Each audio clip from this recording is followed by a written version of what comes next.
Hello viewers, আসসালামু আলাইকুম। চলে আসলাম নতুন একটি ভিডিও নিয়ে। আমার চ্যানেলে সকলকে স্বাগত জানাই। তো আপনাদের একটি প্রশ্ন ছিল যে প্রাইমারি প্রধান শিক্ষক পরীক্ষা নিয়োগে যখন আপনারা যোগদান করবেন তখন কি আপনার উপজেলায় কি চাকরিটি হওয়ার সম্ভাবনা আছে?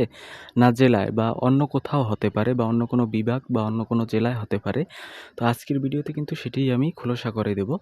তো দেখেন আমি কিন্তু টাইটেলেই দিয়েছি বাংলাদেশ প্রাথমিক বিদ্যালয়ের প্রধান শিক্ষক প্রাইমারি হেড টিচার নিয়োগ সম্পর্কে সংক্ষেপে পরিষ্কার করে বলছি। নিয়োগের পর পোস্টিং কোথায় হয় সাধারণত? টেকার পরে আপনার মেধাক্রম অথবা ভাইবা পাশ করার পরে আপনার পোস্টিং বাংলাদেশের যে কোনো জেলায় হতে পারে। নিজ উপজেলা বা জেলাতেই হবে এমন কোনো নিশ্চয়তা কিন্তু আর থাকলো না। তো আপনারা অনেকেই জেনেছিলেন যে নিজ উপজেলায় হতে পারে, আসলে কিন্তু না, যে কোনো জেলাতেই হতে পারে। তো কেন নিজ এলাকায় নাও হতে পারে এটার প্রধান বিষয় হচ্ছে আপনার প্রাথমিক শিক্ষা অধিদপ্তর ডিপিই জাতীয় চাহিদা অনুযায়ী শূন্যপদে নিয়োগ দিয়ে থাকে। যে জেলা অথবা উপজেলায় শূন্যপদ বেশি সেখানে প্রার্থী পাঠানো হবে এবং মেধাক্রম ও কোটায় প্রশাসনিক প্রয়োজন বিবেচনায় পোস্টিং হতে পারে। পরে কি নিজ জেলায় আসা কি সম্ভব? হ্যাঁ, অবশ্যই, কিন্তু আপনি শর্ত সাপেক্ষে নিজ জেলায় আসতে পারবেন। তো নির্দিষ্ট সময় মূলত সাধারণত ২ থেকে ৩ বছর চাকুরি করার পরে আপনি বদলির আবেদন করতে পারবেন এবং শূন্যপদ ও কর্তৃপক্ষের অনুমোদন কিন্তু অবশ্যই সেখানে প্রয়োজন হবে। তো আপনি আবেদনের মাধ্যমে কিন্তু তখন আপনার নিজ জেলা অথবা উপজেলায় যখন শূন্যপদ থাকবে তখন কিন্তু আপনি আসতে পারবেন বদলির মাধ্যমে। তো সংক্ষেপে আমরা বলতে পারি তাহলে টেকার পর বা পাশ করলেই নিজ উপজেলায় অথবা জেলায় যে নিয়োগ নিশ্চিত তা কিন্তু নয়। বাংলাদেশের যে কোনো প্রান্তে আপনার নিয়োগটি হতে পারে। পরে বদলির মাধ্যমে আপনার নিজ এলাকায় আসার সুযোগ থাকে, তখন আপনি আসতে পারবেন।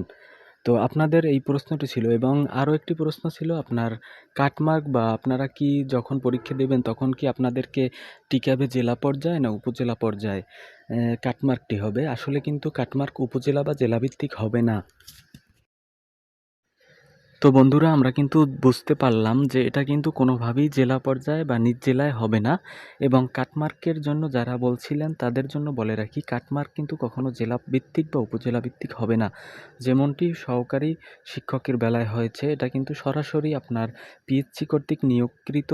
যেহেতু আপনারা জেনে থাকবেন যে যদি ঢাকা বিভাগে যত প্রার্থী আছে মেধাবী, কিন্তু অন্যান্য বিভাগে বা উপজেলা ভিত্তিক কিন্তু একটু কম মেধাবী থাকে, এটাই স্বাভাবিক। তখন আপনারা একটা ধারণা করেন যেহেতু আমায় ধরেন একেবারে প্রত্যন্ত উপজেলায়, তাহলে মনে হয় আমি উপজেলা ভিত্তিক যেহেতু কম্পিটিশনটি হবে তাহলে মনে হয় আমার টেকার সম্ভাবনা আছে। তো এই ধ্যান ধারণা মাথা থেকে ফেলে দিয়ে আপনারা পড়াশোনায় মনোযোগী হন। আপনারা, আমি যে তথ্যটি দিয়ে রাখছি আপনারা কনফার্ম একেবারে ইনশাল্লাহ আপনারা পড়াশোনা করতে থাকেন এবং পরীক্ষার জন্য প্রস্তুতি নিতে থাকেন। পরীক্ষা কিন্তু হওয়ার সম্ভাবনা আছে মার্চ মাসের শেষের দিকে নতুবা এপ্রিলের শুরুর দিকে হবে ইনশাল্লাহ। এবং ভাগ্যে আপনার যা আছে অবশ্যই আসবে, আজ হোক কাল হোক। আপনারা যারা প্রাথমিকের সহকারী শিক্ষক পরীক্ষায় টেকেন নাই, মন খারাপ না করে আপনারা পড়াশোনায় লেগে যান। ইনশাল্লাহ একদিন আপনার চাকরিটি হয়ে যাবে। তো তখন কিন্তু আপনার ফ্যামিলিতে মুখ উজ্জ্বল হবে। ধন্যবাদ সকলকে, দেখা হবে পরবর্তী ভিডিওতে। আল্লাহ হাফেজ।